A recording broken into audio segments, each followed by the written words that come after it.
What is going on, World War II TikTok? Listen, if you guys are a fan of the series Band of Brothers, if you're a fan of George Loves, then you want to join us tonight for the live stream on the What's the Scuttlebutt podcast on YouTube. We live stream every Monday. Tonight, George Loves Jr. joins the show to talk about his father, Easy Company, 506, World War II, and much, much more.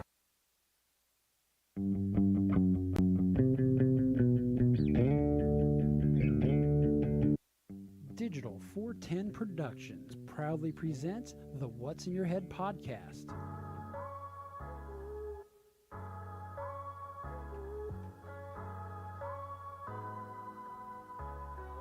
Digitized live from the ACT Computer Studios in Cape Coral, Florida, it's the What's in Your Head podcast with your hosts Gordon and Don Abernathy. What's up, OG5? It's another Monday episode, and, we all made it through the weekend. And joining us always from Las Vegas, Nevada, Gordon Abernathy. Gordon, how are you doing tonight?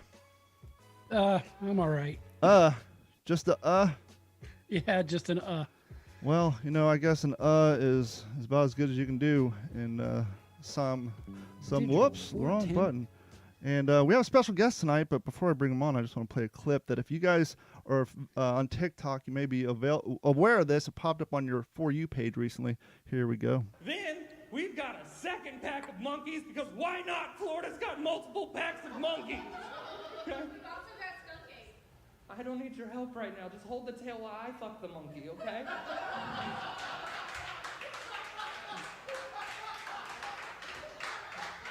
Keep it inside.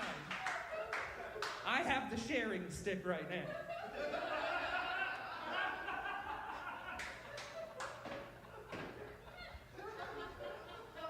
Why would you try to give an autistic person additional facts? Like,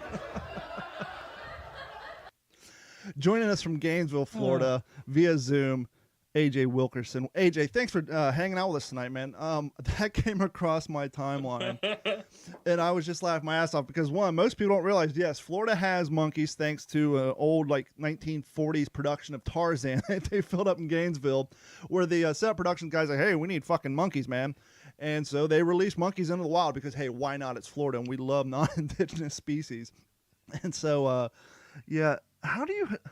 heckling's got to be one of the key things you got to learn how to handle quickly when doing live stand-up, right? Well, first of all, thank you guys for having me.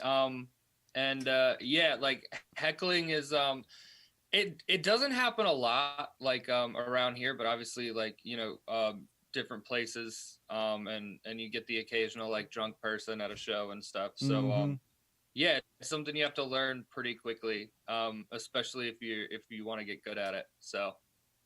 Well, one of the things I find I have a problem with when I'm at a live show and somebody starts heckling, I almost want to stand up and tell the heckler to shut the fuck up, because as usually the comedian says, is, hey, these people are here they paid to watch us, not for you to come destroy the show. And especially, I couldn't help but notice you on your Facebook profile page, your backdrop is the Laughing Comedy Cafe, and I have been there quite a few times where the North Fort Myer demographic come out and they start drinking. Yeah. A lot of times they'll start stepping over the performer, and it's just like, shut the fuck up. It's so frustrating for us in the crowd that I don't know how you guys just don't go off the handle sometimes. Yeah, it's there's different types of hecklers, so depending on the type of heckler, it is kind of how comedians will handle them, because you've got the people that are just being assholes, right? And those people, typically you just have to wait until the entire crowd is aware that that person's being an asshole, and then you can just gloves are off, you can say whatever and the audience is going to be on your side. Yeah, because at that point everybody's like, okay, shut up, dude, you're running the show. Right. But then the other kind of hecklers are the people that they think they're helping, you know? Yep. They're tell us about the skunk apes. Right, and exactly that. That's a more helpful kind of heckler. So you don't really want to go personal, or attack them, because you don't want to turn the audience against you. So, yeah. How long have you been doing the comedy game? About 2 years. Yeah. What got you into that? So I mentioned at the end of that little clip, but I got diagnosed with autism, and at like 31 years old. Wow, that's a pretty late diagnosis. Yeah. So, but like through that process of getting diagnosed, because like as an adult, there aren't a lot of places that can diagnose you. So like there are a lot of hoops you have to jump through. And when I first started, like realized something might be, going on with me, I got referred to this program and that program and so on and so forth. But during all of these like different evaluations I was having to go through, one of the therapists that I talked to was like, oh, well, you have like, it seems like you have like a very large portion of your brain is like creativity focused. Sure. And so we got to talking about that, and they're like, well, it's like you probably need like an outlet for creativity. And at the time I was trying to like I wanted to make like a cartoon. Yeah. So I was like, I was trying to teach myself how to animate and how to draw and how to like write scripts and all of this stuff all at the same time. That's a lot of a load to carry. Yeah. And they're like, that's going to take forever. And all of that time you're going to be stuck without like a real outlet or a way to like get it out to people. So they're like, why don't you cut out the middleman and just try like taking your jokes on stage? And a couple weeks after that, I went to my first open mic, and I haven't stopped. No. So what led you to pursue the path to get to have that diagnosis? Yeah. Was there just some shit that's like, what the fuck's wrong with me? And you go see a counselor or what? Yeah. So it was so my regular day job before all of this was I was a graphic designer, and at one point we were doing stuff with like a healthcare company, and so one of the other things I did was like creative writing kind of stuff. And so we were doing some like blog posts for them. So I was having to do research about autism. And I just realized it at one point, like I was reading through some of these things. I was like, whoa, that sounds familiar. Like to the point where I was getting uncomfortable, Yeah. Like sometimes when you hear like side effects for medications, you're like, I'm not even on that medication, but like I'm gonna talk to my doctor. Like, yeah, like like the cats in that new schizophrenia commercial. It's all over the place. Yes, exactly. But I'd seen mental health counselors before, and it was like I was diagnosed with a severe anxiety disorder and major depressive disorder, and at one point they thought I had ADD, and so then the more I started like digging into it, and then eventually I got referred to a specialist, and like it was a 2-hour observation appointment, and in the first 15 minutes they stopped me and they're like, yeah, so you're autistic, like we're gonna keep going, but just so you know, like you're definitely on the spectrum. And I was like, oh cool, like thanks. Yeah. Just different, and like just learning like things about myself, and you're like, oh, that's not what normal people do.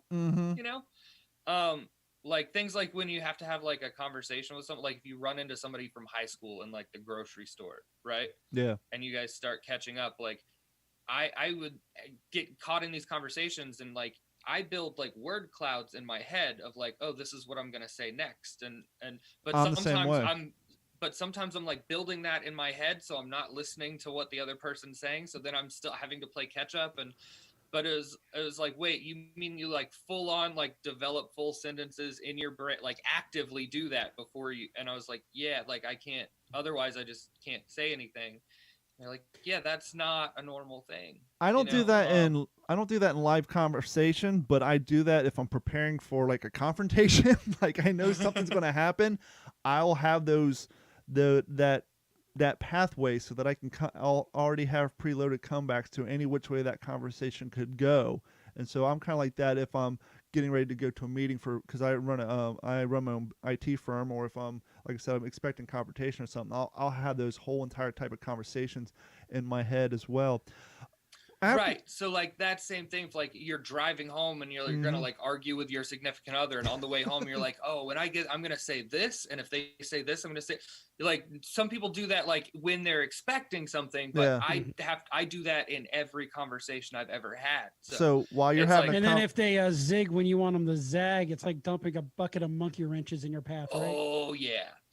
You're like writing your own choose your own adventure Every book. conversation is like original, like Donkey Kong. Yep. You know, just like back and forth up the ladder. Jump the barrels, keep on trucking. Yeah.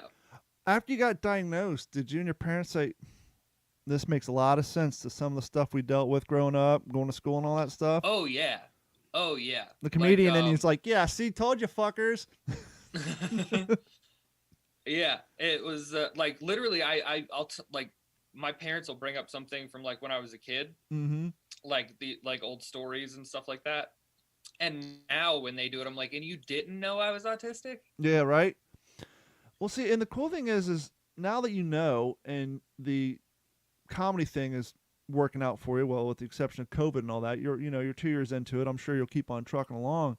I grew up, I have a learning disability, and it's funny. My fiance is a school teacher, and this year she's supposed to be teaching the more moderate children, but she has one child that just got in her class that is on the lower end, and she's like, they really need to be in the class where they can handle that, give them the attention they need. But apparently with how crowded they are, she's like, well, so now like every day for like an hour and a half, the student's going to get up, leave the classroom, and go to another classroom to get that learning. And me being someone who went through all that before they have learning disability classes to where they are now, I'm like, yeah, because nothing makes you feel so great about your disability than getting up in the middle of a classroom, walking out, and all the kids like, where does he go every day for an hour and a half? Because I used to have to do that shit when I was a kid. I gotta go to the dumb class. I'll be back. But and it's what I'm getting to is you're doing this thing despite the fact that you've just recently been diagnosed with quote unquote a disability, and with autism, obviously, depending on where you're at with the spectrum, is how much more that disability affects you in your life. But it's got to make you prouder than shit to say, hey, despite this thing, I'm doing something that 99.5% of the people without any sort of issues are terrified to fucking do. And I can feel the same way as somebody who in high school was taken over to the Buckeyes Boys Ranch to do some medial training to figure out what sort of thing I can do for a living, because they didn't expect me to be able to run a business or do anything. They have, okay, can you screw this nut on this bolt and all this? I mean, they literally run you through all this stuff just to, because this is in the late 90s. This kid's never going to go to college. He can't swing a hammer. He's not smart enough. And so they would literally take us and have us do these menial tasks to try to figure out what we might be able to survive doing in our lives. But now that I'm 41, my father and I have been running a business for almost 15 years. I take great pride in the fact that I, was able to find success despite of what, the education system at that time, expected me to be able to do. And I got to think somebody who just late in life, I mean, it's one thing to be diagnosed early and have 25 years to, figure things out, to falling out late in life and not only get that, but say, okay, I got this, but hey, I know I'm going to go try to be a comedian and then go out and do it. That's fucking awesome. And as somebody who's got anxiety problems myself, I give it to you. How hard was it to get up on the stage the first time? It was pretty rough. Like, so luckily, like, a little while after I got diagnosed, I got my medical marijuana card. There you go. So I just got as high as like I could possibly get, like while remaining conscious, Mm-hmm. and just went up and did it. And luckily, like within the first 30 seconds or so, I got like a pretty decent laugh. And so that feeling from that I was like, oh, like this is what happy is supposed to feel like, And yeah, like nothing else gives you that feeling. So it wasn't so much that I like beat my anxiety as much as like I got addicted to that feeling. And so yeah, so like a workaround almost, kind of. Yeah. Well, and like I realized, like, because you like getting up on stage, like especially at first, like it's all about like crafting material and like having a process, know what you're gonna say before you go up there. So I had that, but then also like unlike a normal conversation, like you said, like somebody can zig when I want them to zag. In like stand up, like it's not a conversation, like it's an interaction, but there's only like a certain number of responses that are like appropriate for them to have, right? Mm-hmm. So it's like, okay, if I say this, I should get one of these reactions. And so it's that back and forth, and there's not really a surprise in a reaction outside of like, you know, hecklers, but then that's like a skill you learn. And like, even with that, like they're like, I have like heckler, like comments ready to go. Sure. You know what I mean? Yeah, it sounds like you've got basically just like categories. Everything's set up. Okay, oh, you're that kind of asshole. I'm going to pull from this bin here, and you know, here's how the responses are going. I've got, you know, various responses kind of lined up. I'll just grab from one chamber and pull it out, and there you go. You roll Yeah. on. Well, and it's like, so I tend to laugh at myself a lot on stage, or people think I'm laughing at myself, but it's not that I'm laughing at myself so much as that like I'm just already ahead. Yeah. You know what I mean? Like, Mhm. and so I get to a point where like I know I'm like something good is about to happen. Like I know what's about to happen is about to get a laugh, and so I can't contain my laughter at knowing that I'm about to get laughter, and that's like yeah. How is your And it makes it even better when the laugh doesn't come. 'Cause Sure. then like I'm still laughing. So yeah? And then they just laugh with you, all right? yeah. Or at you. How has your process changed in the last 2 years when it comes to writing your material? Do you work it all out way in advance? I mean, obviously, like you said, it comes off a good, well-written act comes off like a conversation, but it's not a conversation. It's almost like a well-orchestrated voiceover work. You're doing it in a way where the person listening feels like you're talking directly to them. But once again, that's why you don't want hecklers, because your quote-unquote conversation is meant to go one way. But you've only been doing this for such a short amount of time. How did you work that process out? And looking back at when you first started, you're like, holy shit, I've come a long way, or is it still very similar? No, I've definitely come a long way. Like I don't like I record pretty much every set I do. And like I'll go back and look at sets that like from when I first started, and they're just so. First of all, I hate watching myself on video anyway. Mhm. It's probably what took me so long to get around to TikTok. Yeah. But like I'll go back and watch like set videos, and I'll go back and watch some from when I first started, and they're just so. I just find them so cringy, and like if I were a comic now in the crowd listening to me go on stage when I first started, be like, this guy blows, you know, like, ugh. But see, that's a like good thing. whoever's following him is gonna have a rough time getting the crowd back. You Yep. know? Like, But see, that's a good thing that you find it cringeworthy, because if you don't, then that means you haven't progressed at all. I mean, if it's 2 Yeah. years later and you're listening to those first jokes, like, damn, I hit it, then that means you're still in that same, you know, you haven't progressed. Because, I mean, you talk to anybody or listen to an interview with any comedian, it doesn't matter what level they're at or what their longevity is. They all said the same thing. Holy shit, man, I found some tapes I used to sell out of the trunk of my car when I first got started. That shit was awful. And so, I mean, that's the way it's the same way with bands and anything else. I mean, it's, you know, you talk to somebody who's doing a podcast, they're 30 year into it, and say, wow, I went back and listened to episode 1. That was a shit show. And so just like anything else, man, it's just all part of the process and all part of, you know, getting bigger and better. well, yeah, and like so where I got started and when I got started just like worked out really like perfectly for me, because Keg of Laughs that runs the shows, like the shows here in town, they also have a workshop on Sundays, like a comedian workshop. Sure. And like in like some cities, like you can go take like a comedy class and it'll be like, you know, 8 weeks for like $250 or whatever. But this is like a free class every Sunday. And it's like the same, like, you know, comedy Bible and all these kind of stuff but it's like learning about joke writing and learning how to like craft sets and all of this kind of stuff. So I basically have that every week. So I was able to like progress and like write really fast. Well, not only that, and but you have start figuring access things to out. not only that, but you have access to like-minded people. And so even after the class, I'm sure there's a handful of times you all go out and continue that on your own. And you know, from the cats who's been doing it for 2-3 years longer, you can learn a lot from somebody else if you're willing to shut the fuck up and listen.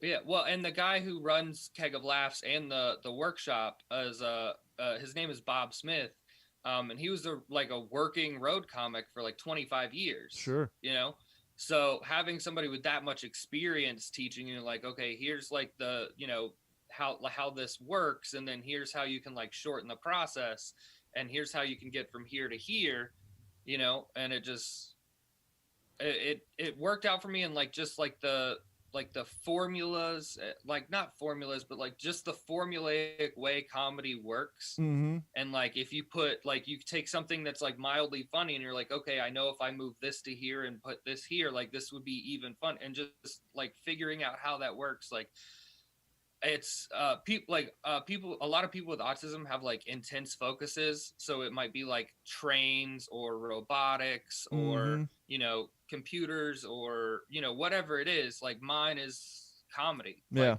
I found it, so Who would you say have been your biggest influences? Like maybe a Jimmy Norton or I'm forgetting people now.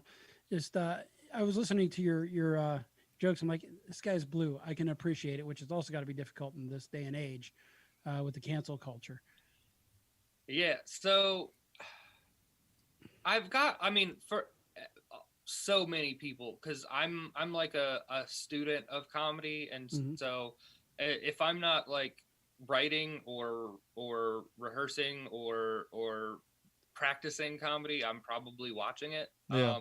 But I mean, obviously the greats, like the Richard Pryor and Dave Chappelle and George Carlins and those kinds of guys. But some of my like favorites, like personal favorites, are like I love Kyle Kinane. I really love Roy Wood Jr.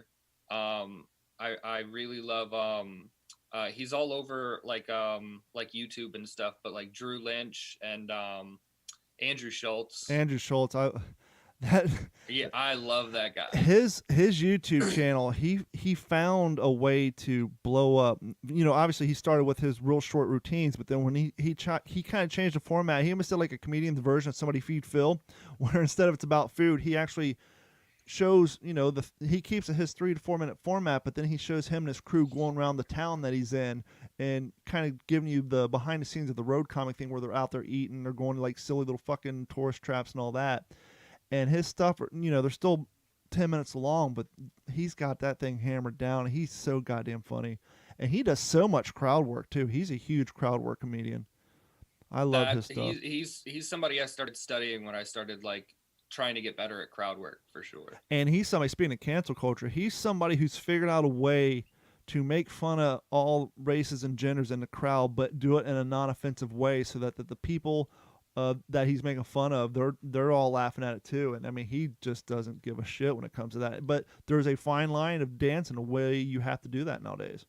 Well, and part of like how he's able to do it is like his persona, like on on stage, doesn't make it seem like it, but he's highly fucking intelligent. Yeah. And like he's well read and well researched, and like when he starts like talking to people in the crowd, like he has a crowd work special on YouTube where he starts like talking to I believe like a Hindi woman. Yeah. And then starts going into like goes into like a whole like couple of minutes talking about like Desi culture and all of these different kinds of things. And you're like, wow, like he knows what he's talking about, and that's what allows him to make those jokes. Yeah, you just went down the path I was going to shine my flashlight. I was going to say the same thing. He'll make fun of a culture, but then he'll talk 30 minutes going in depth. Not talking about the crap that we all know, he'll actually, like you said, he knows the history of the culture. He'll start going back, oh yeah, back in 1840. He knows the history behind it, and that just makes the people that he's busting balls on respect him more because, he knows about it, so that's why he can joke about it. And you're absolutely right. He puts a little cultural history into his comedy.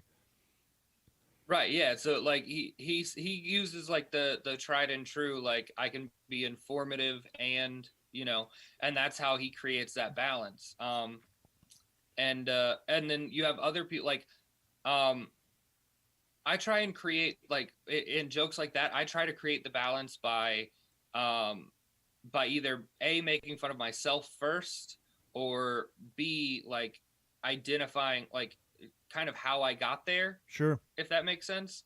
And by trying to make it like I don't want to offend anybody. Like I want even the people that like could be offended to find it funny. Yeah. And that's kind of like I don't intend to like hurt anyone, and that's kind of the thing. And sometimes just like that genuine, like, oh, they don't want to be mean. They're just, and that kind of goes a long way too. And I worked in construction is what I work in actually, in the office now. But I remember when I first got in, it was just a bunch of guys during lunch sitting around browbeating the shit out of each other in a good way, making fun of everything. Nobody got upset. If anything, it toughened you up, and that seems like that's what's missing today. It's just a little ribbing, a little Yeah. good natured ribbing, you know. Well, and that's why like you don't hear like a whole lot about like falling out in the comedy scene. Like, because that's what comedians do. We sit around and we literally talk shit to each other and say the worst things like humanly possible to each other sometimes, because we're chasing like the version of that we can use on stage, or we're trying to, I said this to them, and obviously I could never say that like on stage, but I could say this instead, you know, and yeah, like the darkest shit you could possibly imagine, like. Oh yeah. It's just a way to up your shit talking game, is to be around it and be involved with it constantly. Dude, I've heard comedians say things that would have been considered war crimes. Like, Yes. I would not doubt that. I think I've said a few things. Speaking of having a thick skin, I mean, we live in fucking Florida, for God's sakes. I mean, up until COVID, we were the whipping boy of the United States.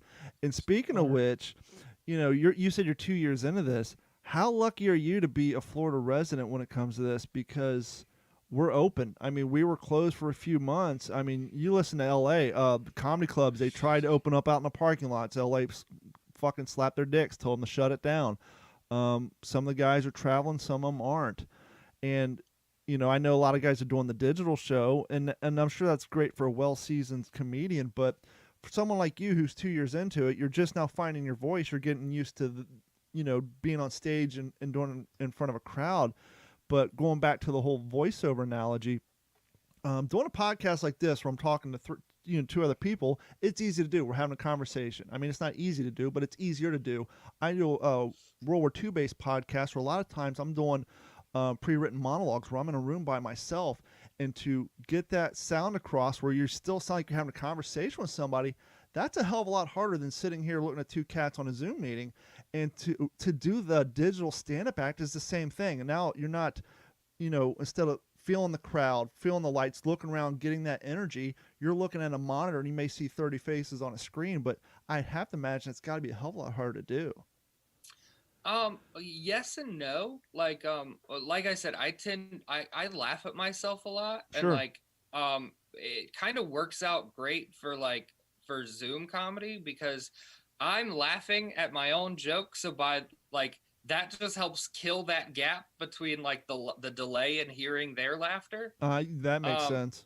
So that works out a lot for me. But yeah, being here. So like the beginning of COVID like sucked super hard. Cause I had gotten booked up for my very first like tour. Yeah. And I was doing I was doing like a variety show tour with like a bunch of like musicians and music acts and stuff, and it was like an 18 city tour, and we went to Tallahassee where the production company was, and they put us in a house, and we signed our contracts on a Sunday, and then Monday everything went into lockdown.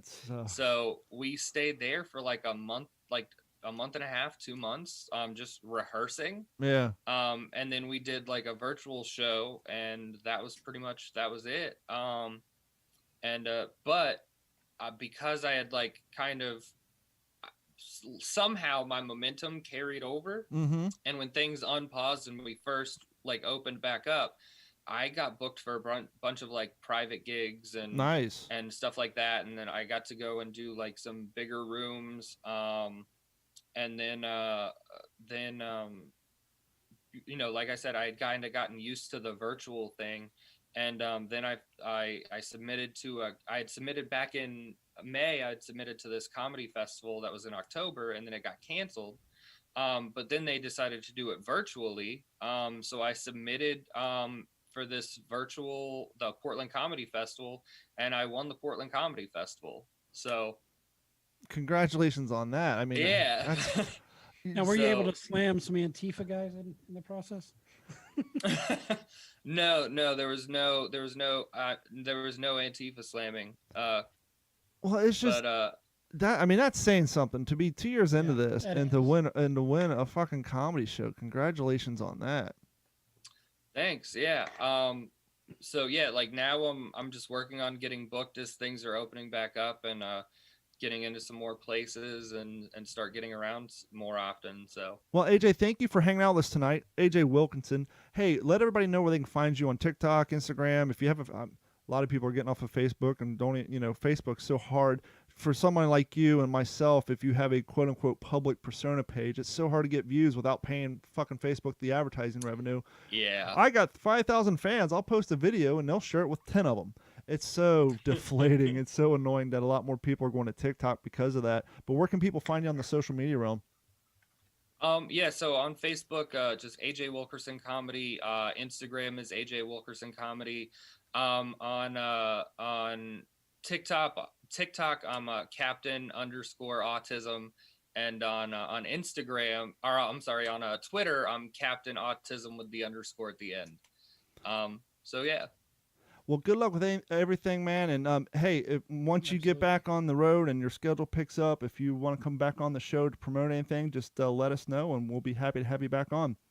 And I appreciate your time. Absolutely. Thanks a lot, you guys. This is fun. Thanks, man. And AJ, great talking to you. yep, take care. You too.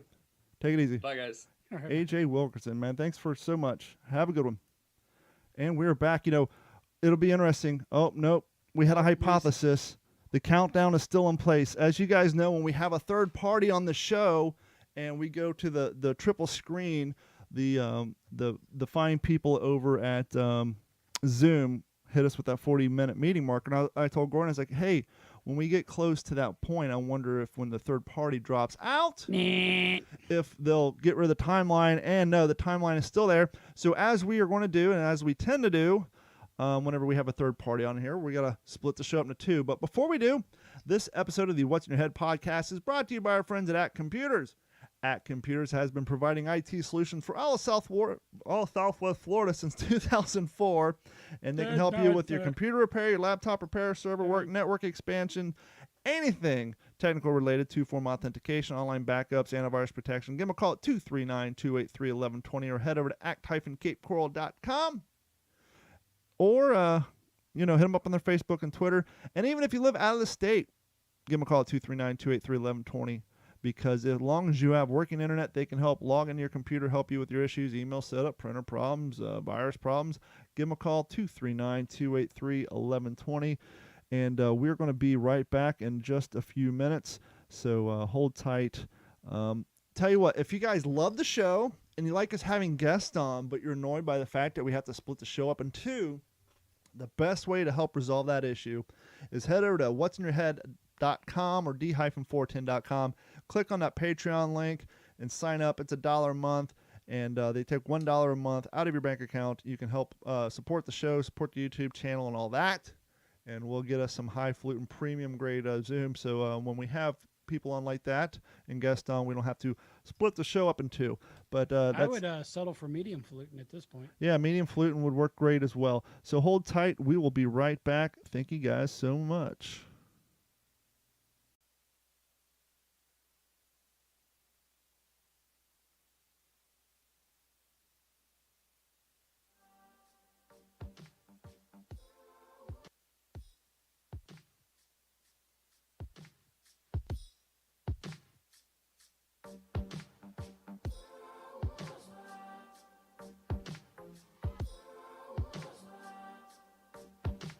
There I am, and we are back with part 2 of the Monday Night Show, the What's in Your Head podcast. The big show when you have guests, you got to split the show up in two, but hey, we're here. If you guys are listening to this on the downloads, which, by the way, thank you guys for the download. The download numbers are up. If you're listening to this on a download, you don't know that we ever went away, but if you're watching us on YouTube, Periscope, or whatever, I guess that gives you a nice little delay. You can come back and watch the second half after you go get a beverage or something. But we are back. Thank you guys so much for joining us. And thanks again to AJ Wilkerson. Very, very funny guy. Go check him out on TikTok at Captain _ Autism on TikTok. So how is everything going in your world, Gordon? It's going okay, but I'm discovering some things, and it's funny actually. After talking to him, one of the things I've been struggling with lately is when people talk and they're asking me, and it's happened between us. It's like I really don't know what you're talking about, and it takes me a minute to figure it out. I'm like, okay, am I missing context now? What the hell's going on? But I'm just getting old. But one thing I've discovered is, so I got a weird. Is it kind of like when you're driving home and you make it halfway home and you don't remember driving that distance? Yeah, not really that. It's just like, what the fuck? I'm not in your head. I don't know what you're talking about. But one thing I've discovered, so I got this weird bump that's kind of rising on my nose. Before we get into that, I think we found a glitch in the Matrix, Gordon. We did that reset so quick that Facebook thought it was buffering, and we're still continuing on the original video. I saw that. It said video will be paused. That's awesome. And we'll So be back. that's So the that glitch. is awesome. John Anyway. Kraft, welcome back, John Kraft. He said he generally enjoyed the shit out of that interview, and we did too. We're going to try to get more of those on there. Absolutely. We really need a producer and a show booker because there's just so much I can get done. Welcome back, John. It's been a while. I don't know where Morgan Long's hiding out, but go ahead. You got a bump in your nose. So I went and I've had 2 different dermatologists tell me it's rosacea. I'm like, well, that doesn't make sense. I don't really turn red. Then I thought about it. It's like I've always been kind of red every time I came in from the cold weather. And one of the triggers of rosacea is alcohol. Well, I just finished a finger of bourbon. Must have been some good shit. Yeah, it is. It's You a pussy. Jaya, You don't do 2 fingers? I work tomorrow, but I've already noticed like my face is getting red. And that's one of the triggers. And I'm like, son of a bitch. It's funny looking back. I remember you turning red, but I just always assumed because you were, you had a lot more freckles than I did, and you always kind of have more of a fair skin. But that makes more sense. So does this mean I'm going to get whiskey nose? I hope not. I mean, I don't even drink that No, much. that's called a gin blossom, and that's when you're a full blown alcoholic. Yeah, well, I may have a gin bud right here. But yeah, so I got medicine that I put on it now, and that's fun, and that's expensive. That's great. But I think the last time we everything is talked, going. Otherwise, everything is going okay. Obviously, we're all bated breath with what's going on I don't even on want the to talk national about it. level, and I'm not even going to go there. But we went from 90 degrees to 45 and 50. We haven't gotten that cold. We've had some cool weather, and I have a story about that. But I want to finish a thought I had about your skin issue and all that. Last time we talked, you're down 10 pounds. I think you're down 15 now, correct? Yep, down Ish. 15. It's not that noticeable yet because I'm a big guy. But Once you start also buying I new carry it well. wardrobe, it'll be more noticeable. My question, though, is when you changed your diet, have you noticed a difference in your skin quality? Not to sound like a bunch of ladies cackling. for the most part, yeah, no, because it's so goddamn dry out here. So I'm still battling dry skin. Well, I used to get real dry red skin right here. And Yeah. then when I got off the soda and the monster and all that, and I went all drinking water for the longest time, that all cleared up. And then now that my diet's back and forth, it's still semi-clear, but it gets a little...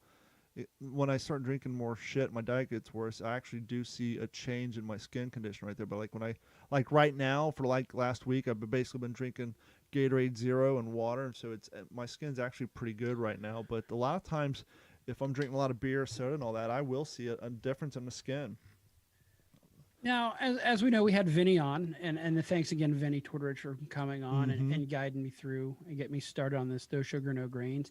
Am I at 100% compliance? Is my wife and I at 100% compliance? No. But we're at 85 to 90%. And when I say that, no, we haven't eaten any bread, haven't drinking any soda, haven't had any rice, potatoes, any high carb bomb stuff. But sometimes there's just a little sugar in there that I'm still having a hard time finding without paying a lot of money or using a lot of time. Everything that gets, all those words that slide in, that's technically sugar. But that being said, it's a progress. I think we will get more and more compliant as we go. But that's such a coming hardcore off diet. I mean, with my every plate, I think 3 meals I eat a week were bacon, carrots, and there's so much natural sugar. Now you think, oh, baked carrots, that's healthy, but according to that diet, no, it's not. I might as well just No be carrots. down in a box of nerds. But anyhow, Well, you can have carrots according to that weight lifestyle of eating once you get to your weight goal. Sure.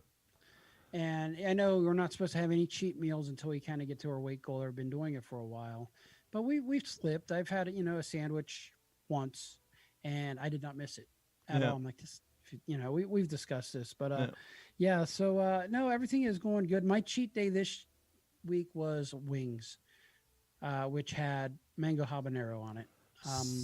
That was on Friday, and I'm sure it was fried in a bunch of vegetable oil. Yeah. But that was it. So a cheat day once a week or once every 2 weeks is fine. I said we're not allowed having more cheat days until Thanksgiving, and then we still got to be light. So as you mentioned, the weather is getting better all over the place. Yeah. It rained for the first time in 200 days out here on my side of the valley. And I tell you what, there is some unexpected shit that happens Like when it flooding? rains for the first time. No. So we're driving along, and one of the things you expect is the road to get slick. But, Ooh, we're can I in our guess? fancy. Can I guess? Oh, Can I yeah. guess? Because I lived in I guess. California. Yeah, well, When it's a little different. When though. it sprinkles just a little bit and everybody starts wrecking, and their excuse is, well, you see, it never rains, and so the oil that drips off all the cars gets on that there concrete, and it soaks into the concrete. And when you get the slightest bit of rain, the roads get slippery. Well, I will tell you about that shit. Perhaps in builds up in the 1983 concrete. when everybody's cars were dripping oil, but how many people are driving around beaters that drip oil all over the goddamn roads nowadays? I think it comes from the tires. And the reason I say that is when we pulled into our neighborhood, I noticed foam in the middle of the road. And I'm like, what the fuck? It's like somebody dumped a bucket of soapy water. And I'm turning, I look to the left and down along the gutter, along the curb, there's water running, and it's a dark green brown. Ugh. Ugh. Antifreeze? And then I look behind me, and there's foam being generated from my tires. Yep.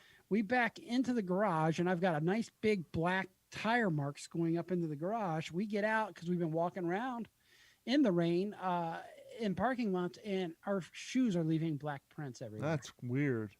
So There's that clearly tells something you to how it. much shit clearly ends up on the road, especially when you haven't had measurable rain in that long. And it was just it was weird. And I'm just wondering, is the homeless people getting flushed out of the No, out of never. the drainage ditches yet? Because that's usually what happens. There's usually at least one rescue, but our rain wasn't that heavy. Actually, that day, our side of town got a good measurable rain, but McCarran still had nothing. Here's a fun game to play when it rains. Drive down your neighborhood, down the street, and just cast your eyes on people's driveways. And the ones where you see the 4 light marks in the driveway, those are the people who wash their cars because those light marks are the runoff from the tire cleaner. And so when the whole driveway gets wet, there'll be 4 clean spots that just keeps running off from the tire shine and all that stuff. Because Dave pointed that out to me one time when he came over and said, oh, you must have put stuff on your tires. And he's right. Usually when I put stuff on my tires, I can actually still see the residue on the dry ground anyway, and it doesn't go away forever. It's there. Well, I hope this But, isn't too loud. Yeah, but that was one of the things I thought was nuts. And then didn't know what to think about it. But it looks like how's the weather? Is everything holding up over there?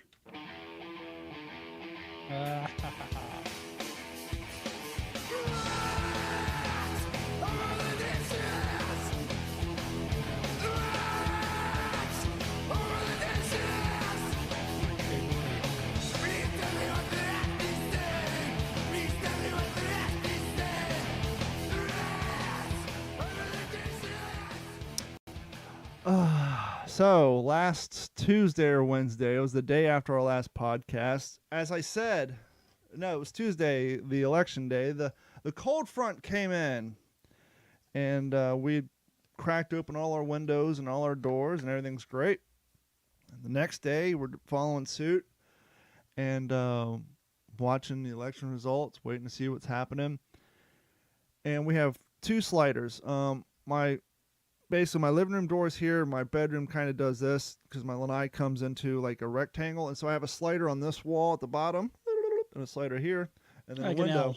Yeah, and so the dog can run circles if they want to, or people could, but instead they prefer to walk in front of my TV when I'm playing Call of Duty, but that's neither here nor there. So we're sitting in bed watching the election results, Got me killed. or lack thereof, and we hear this low coming from outside. Now, what the hell? And Bailey pokes her head up, and so we put her on the floor, and she scampers outside. And it's all dark in her room except for light casting from the the 55-inch TV. And Bailey has a series of toys that she has deemed outdoor worthy. And it's so cute sometimes when the doors are normally shut 'cause it's so damn hot, you'll open the door and she'll stop. Her toy box is right by the main slider in the living room, and she'll stop and grab a toy out of the toy box and bolt outside with it. And so now what started out as 2 outdoor toys, she has like 8 of them out there. And she came in with what I thought to be an outdoor toy. And I'm looking at it, I'm like, what toy is that? And I'm like, oh no, oh no, oh no. And Carrie's like, what? I'm like, oh no. And I grab my phone, turn on a flashlight, and it's a goddamn palm rat. Ah, your turn, motherfucker. Gordon's been talking about how he had to buy a new grill because he had palm rats living in his grill. I don't know if Bailey killed it or if the low growl we heard was the cat killed it, because the cat that was outside, we believe, was a little girl who was once a feral cat many moons ago, about 7 years ago. But Bailey just carried it in like it was just a toy and dropped it. And if you guys seen my TikTok, or I even think I even shared it to my Instagram page, this isn't just, a lot of people say rat and it's a mouse. With the tail included, this thing was probably down to here. I mean, this was a big, this Fucking thing, rat. This was a fucking rat. And luckily she dropped it right on my pajama bottoms that I had laying on the floor. So I just took the material, folded it over, grabbed it by the tail, kind of waited for it to spring back to life. Didn't know if perhaps it was playing possum, but it didn't. And I quickly threw it in the trash can and then threw my my pajama bottoms into the wash machine because I didn't know what sort of funk that damn thing had on it. But she was just so proud of herself. She just came toppling in, and just dropped this huge big-ass rat. And now, as gross as that is, I'd rather she drag a dead rat in than that thing getting up onto my roof and into my soffit and into my attic. But, yeah. Well, hopefully you don't have any up there because a lot of times you don't even know. Well, when we first moved in here a few years ago, the power lines, because here in Florida, we don't bury our power lines, the power line runs perpendicular right above my privacy fence. Why wouldn't you in a stormy state in the union? I don't know. Some people say because of the floods and power, but you put it in conduit and it's all waterproof anyhow, but that's neither here nor there. Every once in a while, you would see the silhouette of a rat running down the power lines. But, yep, they got one. I don't know where. Now, I have a sneaking suspicion because the neighbor to the right of me, they're not technically palm trees or like the palm bushes that a lot of people buy down here because they kind of grow out in a fan and they create privacy. And they're about they're about 15 foot tall because the fronds lean up over my fence, which makes it fun for me to mow the grass whenever they fall off. Tucker the beagle used to pick them up and run around the yard, and now Bailey has discovered that fun time. But yeah, the cool weather has brought in dead rats into rat singular, into my house. So that was fun. Well, it's interesting. So the Paris Hotel and Casino lost power back on like October the 22nd. And what it was actually was caused by rats. Really? Getting into the utility transformer and shorting it out. Boom. It's so bad that the emergency power didn't come on. Wow, that's pretty bad when the backup generator doesn't kick on appropriately. Yeah, but that rat was good as toast.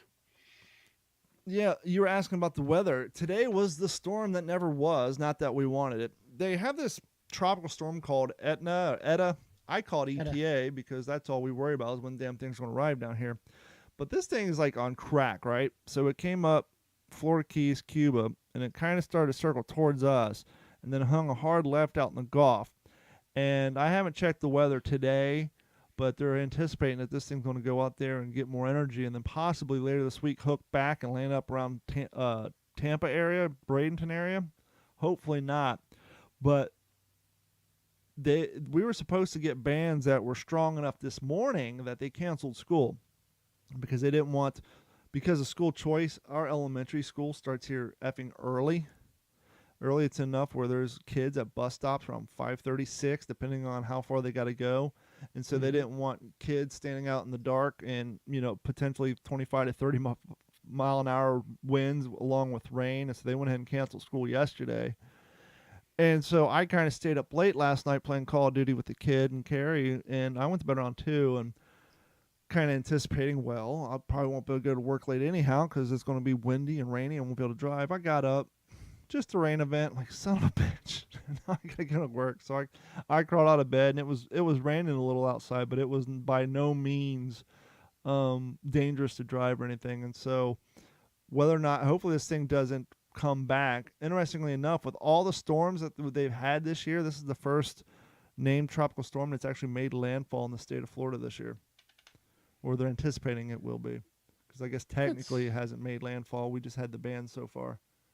And hopefully it doesn't, because God knows the Gulf Coast in general is just a wreck, especially north of you.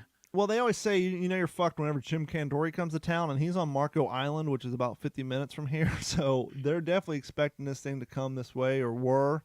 So yeah, he was down here on Marco, and his other little whipping boy was over in Jacksonville. Or so they basically expecting this thing to swing a Yui at some point in time. yeah, it's literally it kind of went underneath Florida, came up, and then it's dog-legging left out into the Gulf, and they're anticipating it's going to pick up steam out there because there's no obstruction, and there's a lot of cold wind and you know, all the elements required for hurricane construction, and then it's supposed to fling back up towards Tampa and our way. So it'll be interesting to see how that pans out. Absolutely. So I want to shift gears a little. I know a lot of people are going to a platform called Parler. I went there. I followed actually a podcast over there last month, but I downloaded the app this time, and I went to log in, and I was having a hell of a time. Mm-hmm. It said, you know, everything for, you know, hey, what about your number, your phone number? And I enter my phone number. So then I enter the CAPTCHA, and it says we cannot find this phone number or this email. And it just, I got sick of it. And then I said, you know what, I'm just going to try to bring it up on Google Chrome. Well, And the annoying thing is when you do the Log right CAPTCHA, the annoying thing with the CAPTCHA, what's that? You went to Google Chrome because it had the saved password and logged right in? And logged me right in. Well, the annoying thing with their CAPTCHA is when you type it in, it just refreshes with a new CAPTCHA.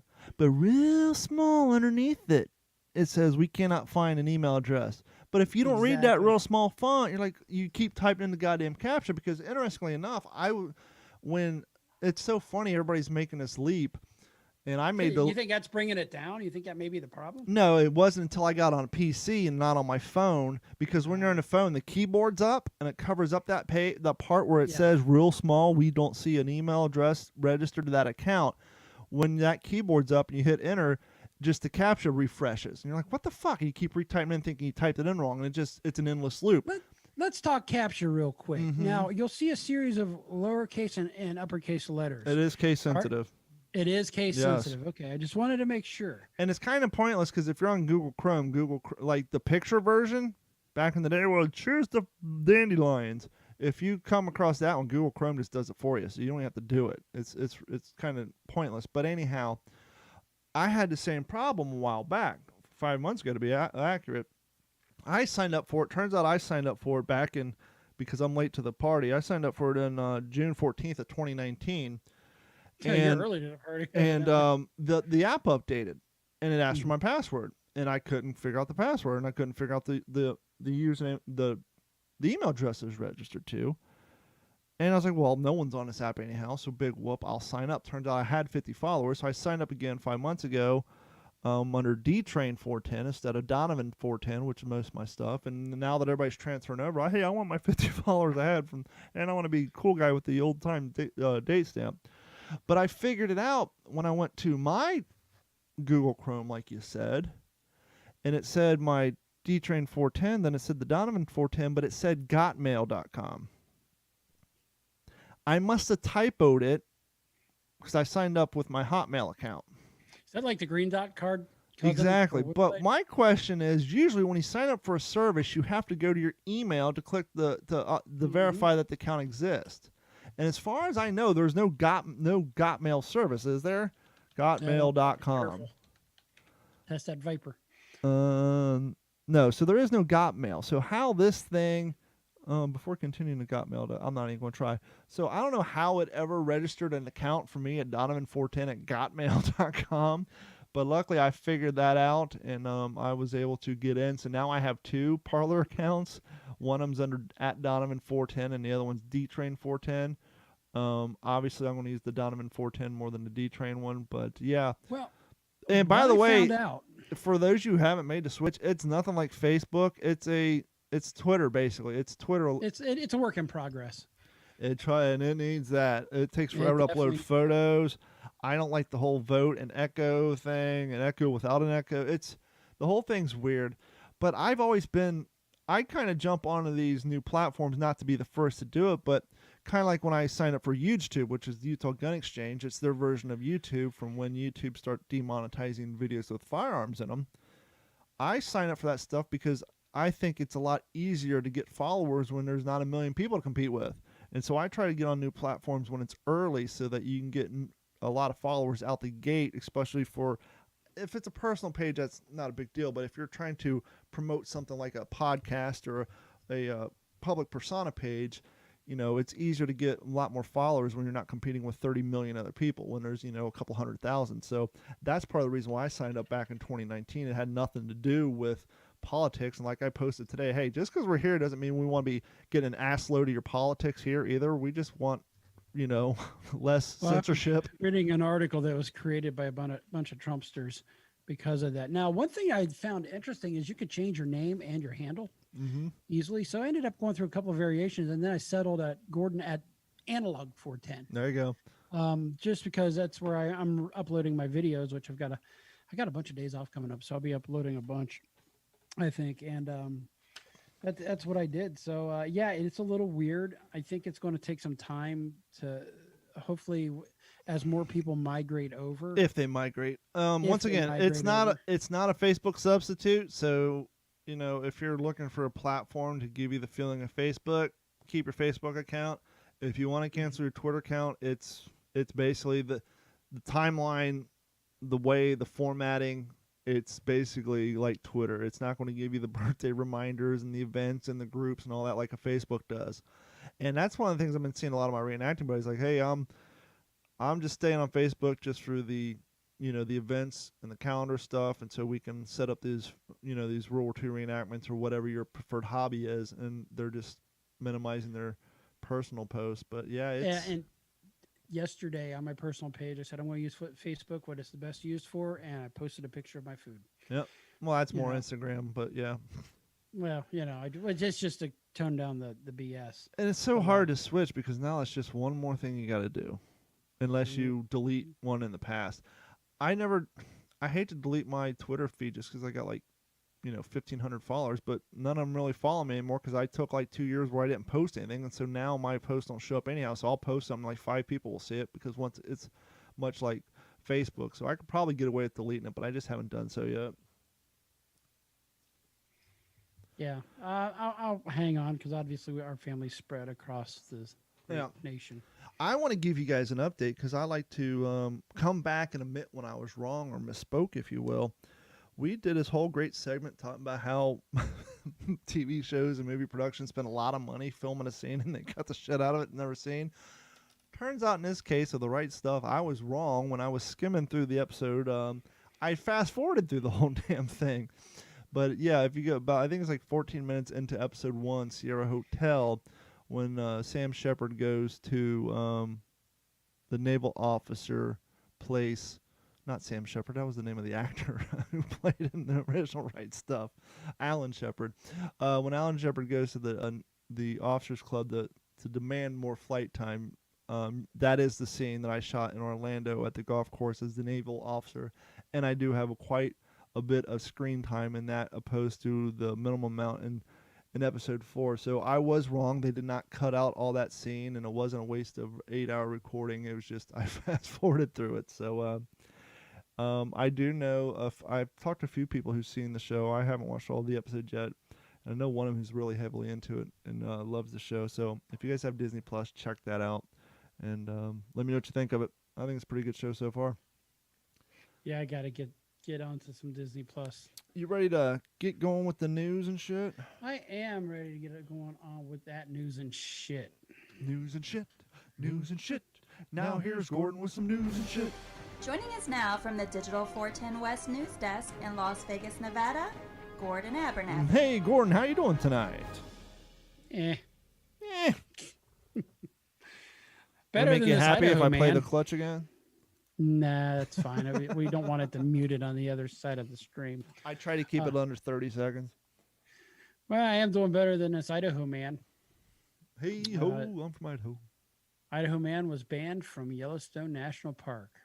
Why was he banned from Yellowstone National Park? What must one do to be banned from Yellowstone National Park? There's a lot, and there's actually a book called Deaths of Yellowstone. This guy was attempting to cook chickens in a hot spring. How and why? Because Well, first I'm and sure foremost, a lot of alcohol was involved. I was gonna say first and foremost, I assume a hot spring smells like unfucking purified well water and just rotten eggs, and I'm sure that's gonna make the chicken taste like shit. And some of the springs run 200-300 degrees. They got so much chemicals in some of them that it'll take the skin right off of you. This man was reportedly found back in August with the cooking pots and 2 whole chickens, not 2 half chickens, not 2 quarter chickens, but 2 whole chickens. And has been issued a 2-year ban from Yellowstone National Park for attempting to roast said chickens in a hot spring. If I want to cook chickens over natural hot water, I ought to be able to. You can't kick me out of here. My tax revenue keeps this place open.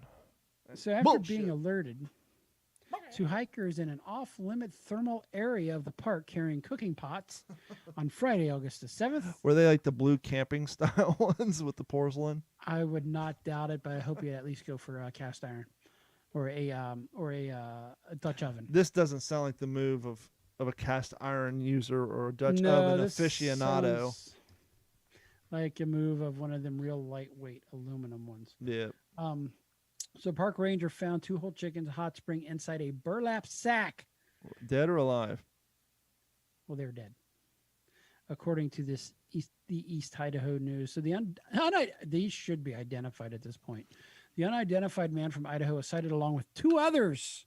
So this was a group effort, and a group for walking in a thermal area, according to the news source. In Mammoth Hot Springs, and I've actually been through Yellowstone quite a bit. The man pled guilty to the citation. He is also charged for violating closures and use limits and was forced to pay. What do you think? What do you think? How much would he be cited? $2,500. $600 per charge. Getting off light for federal property.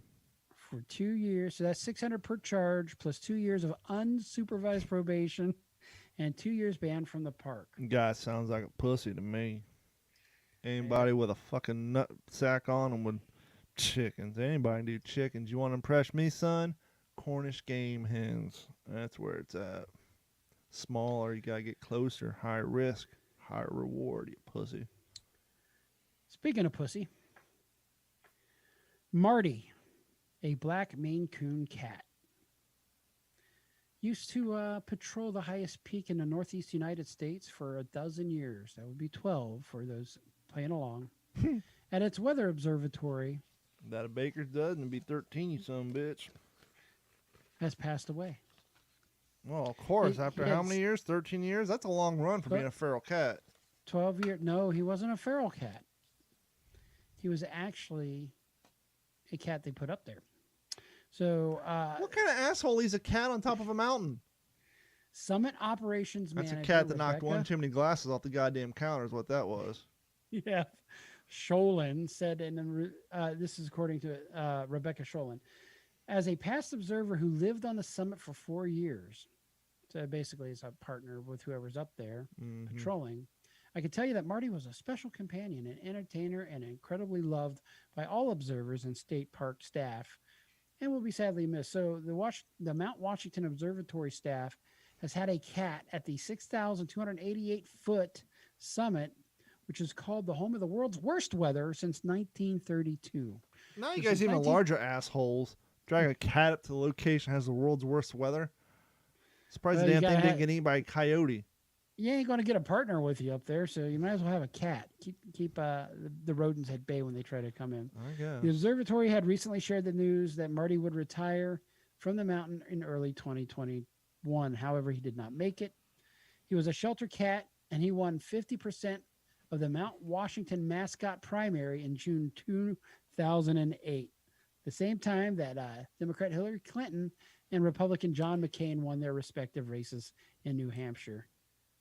So they vote. People vote on this cats. Who's going to be up there? Who's getting kicked off the island?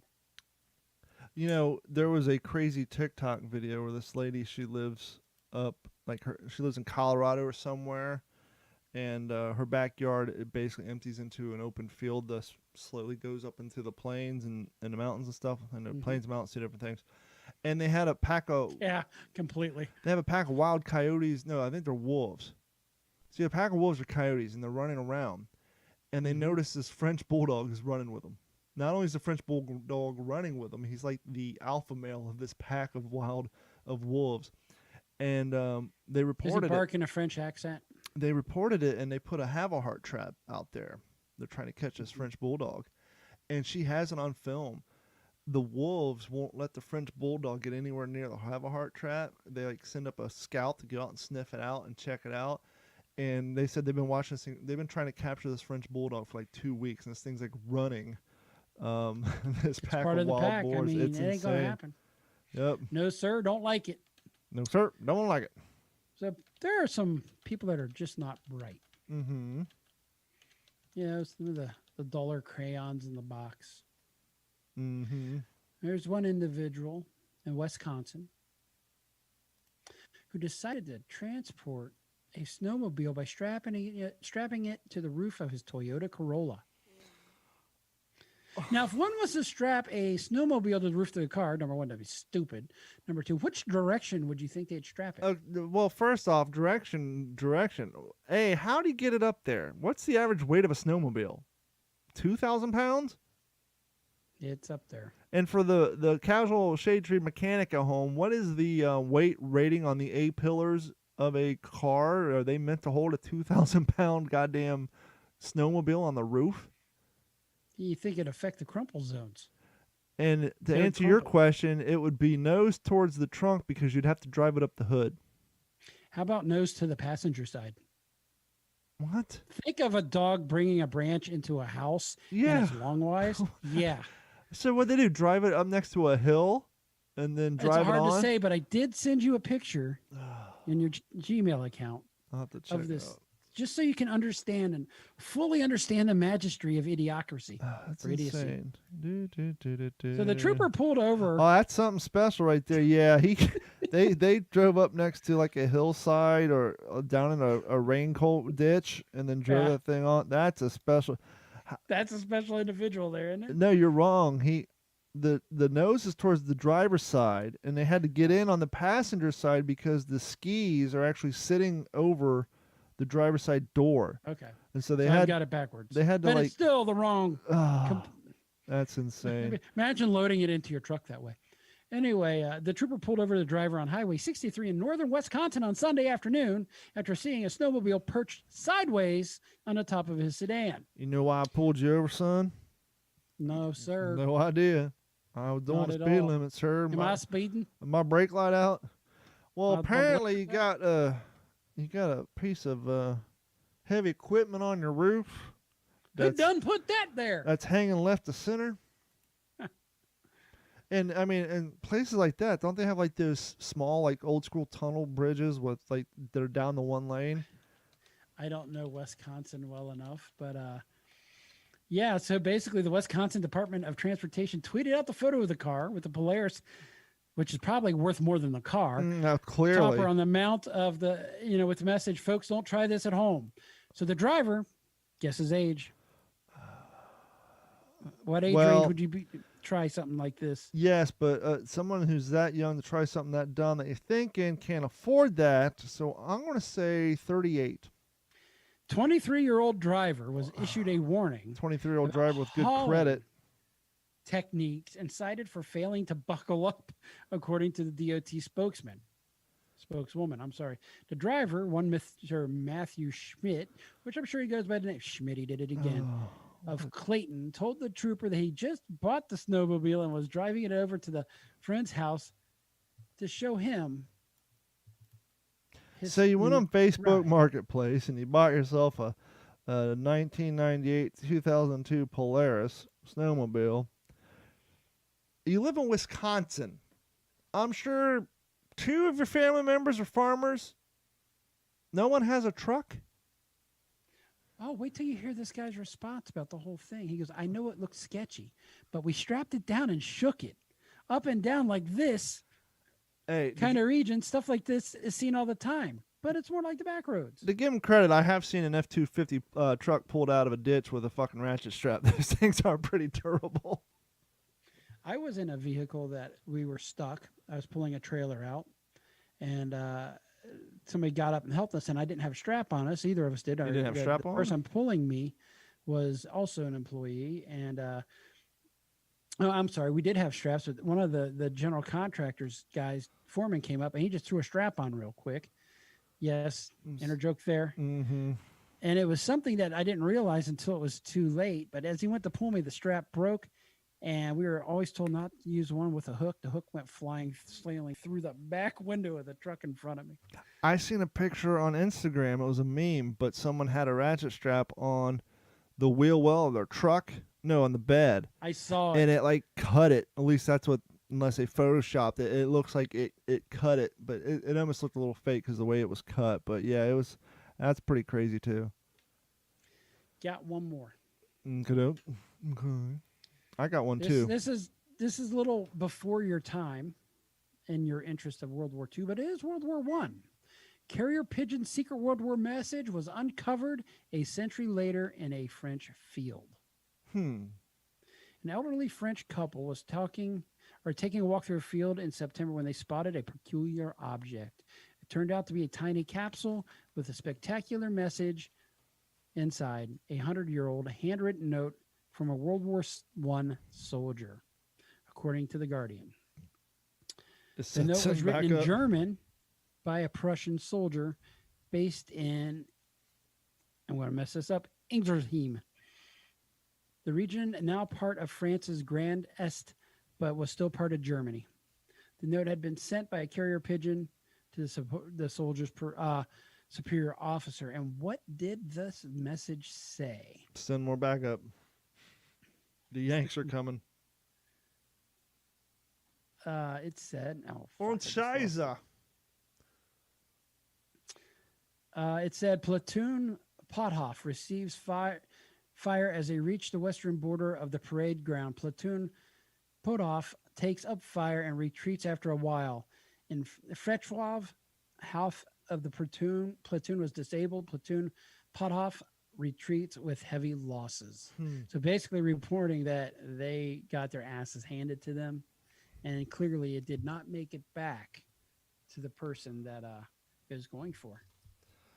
Over on the eastern coast of the United States, Dateline Washington Post. After a tight race, a French bulldog was elected mayor of a small town in Kentucky. Oh, is it a town we know? Yes, sir. It's a town that if you follow me on Facebook, you're familiar with due to T-shirts and photos about from July 4th a few years back. Is it a town named after a breakfast food made of rabbits? Sure. As the country anxiously awaits for the final president's election results for days on end, one Kentucky town was resting easy after the victor of its own heated election was declared on Election Day.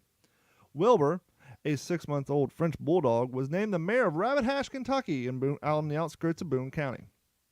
This tiny town is the home of fewer than 500 people, who, as far as pet politics go, are deeply divided.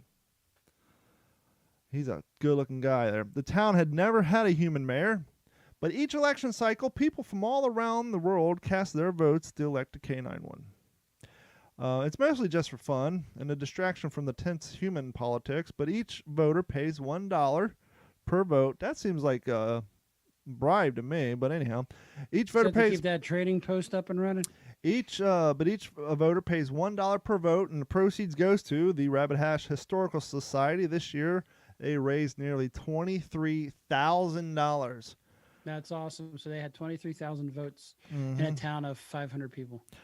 Although the 2020 race was razor thin, Wilbur managed to come out on top in Tuesday's final tally, beating out the incumbent Gwyneth Paltrow. Gwyneth Paltrow, or Mayor Brian as he is known, a brown and white pit bull who entered office after being elected in 2016. Mayor Brian, who is 7, would not have enough support to clinch his second term. We think this is the most important election of 2020, said Bobby Kazier, president of the Rabbit Hash Historical Society. The town tradition of electing the animal to oversee the community has started in 1998 when Boone County, which governs Rabbit Hash, was celebrating its 200th anniversary.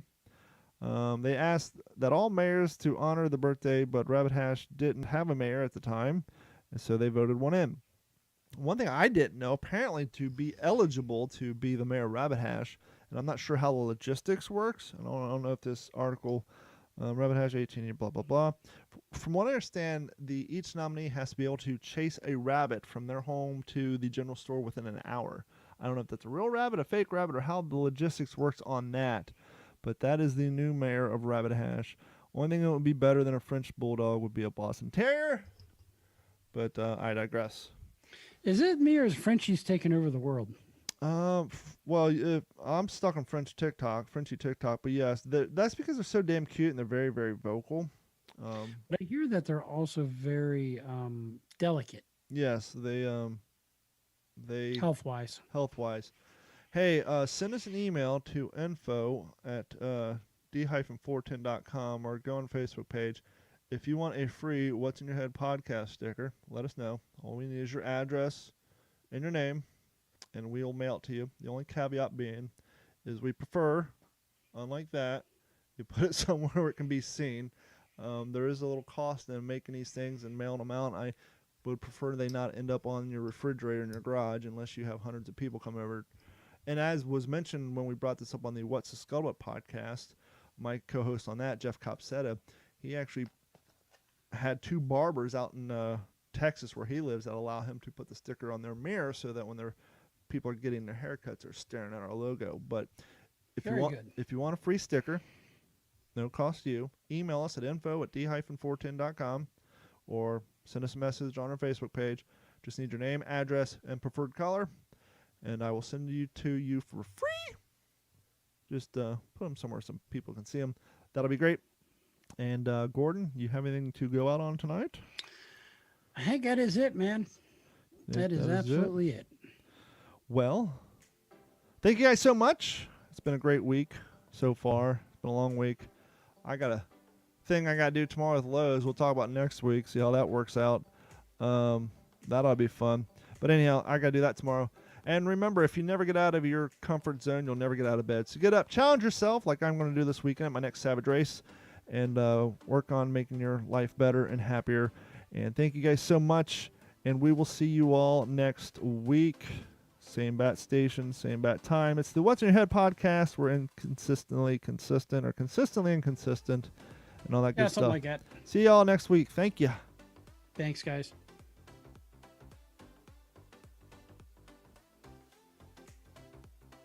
This has been a Digital 410 production.